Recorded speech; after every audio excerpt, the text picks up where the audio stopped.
From the PEP Radio Newsroom, these are the stories we are following at this hour. President Donald Trump remained defiant on Monday as global markets continued plunging, and fears of a recession grew after his tariff announcement last week. Be strong, courageous, and patient, and greatness will be the result, he wrote on Truth Social, his social media platform. The Dow Jones Industrial Average dropped 1,200 points as trading began on Monday. And the S&P 500 was on track to enter a bear market, which means falling 20% from a recent high. Even some of Trump's allies are raising alarms about the economic damage, and financial forecasts suggest more pain on the horizon for U.S. businesses, consumers, and investors. Trump also called on the Federal Reserve to lower interest rates.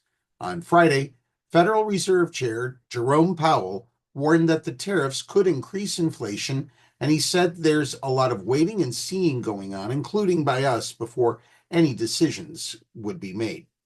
Investors expect the U.S. central bank to cut its benchmark interest rates at least 4 times by the end of the year, according to CME Group's FedWatch, a sign that concerns about inflation will be eclipsed by fears of layoffs and a shrinking economy.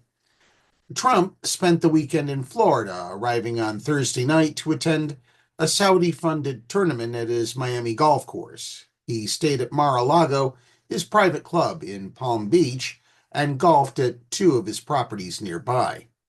On Sunday, he posted a video of himself hitting a drive, and he told reporters aboard Air Force One that evening that he won a club championship.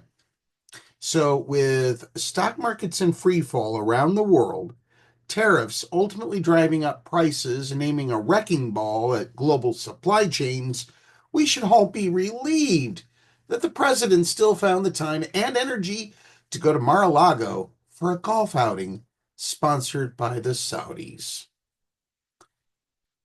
In other news, 2 board members fired by President Donald Trump can go back to their jobs.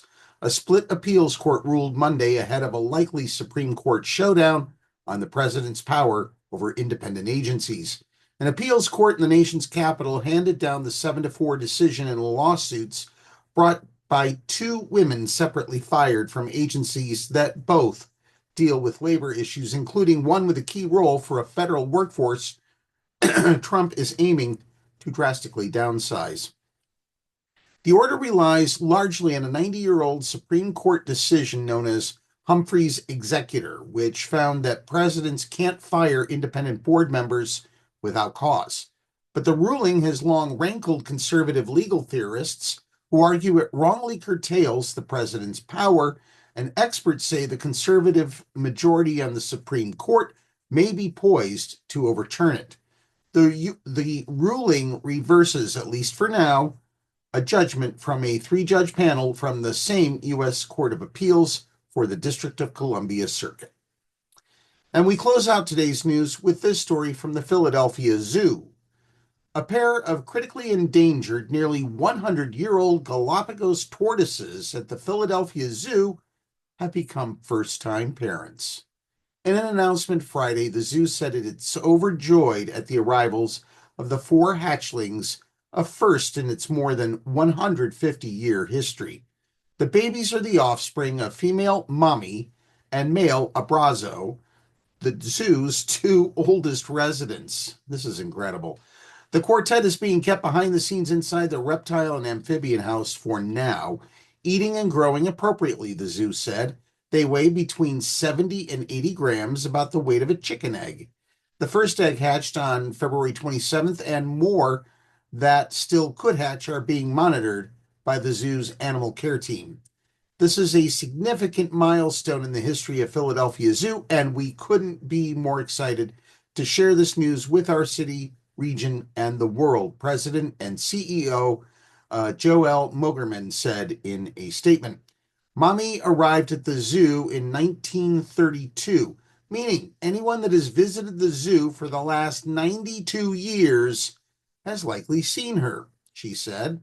Philadelphia's zoo vision is that those hatchlings will be a part of a thriving population of Galapagos tortoises on our healthy planet 100 years from now. Mommy is considered one of the most genetically valuable Galapagos tortoises in the Association of Zoos and Aquariums Species Survival Plan. She's also the oldest first-time mom of the Western Santa Cruz Galapagos species. The last clutch of such tortoises to hatch at an AZA-accredited zoo was in 2019 at Riverbanks Zoo and Garden in Columbia, South Carolina. The San Diego Zoo, Zoo Miami, and the Honolulu Zoo also have breeding pairs. The zoo plans a public debut of the hatchlings on April 23rd, as well as a naming contest. Be sure to download the Live 365 app to take PEP Radio with you wherever you go. That's the news at this hour. Now back to more music on PEP Radio.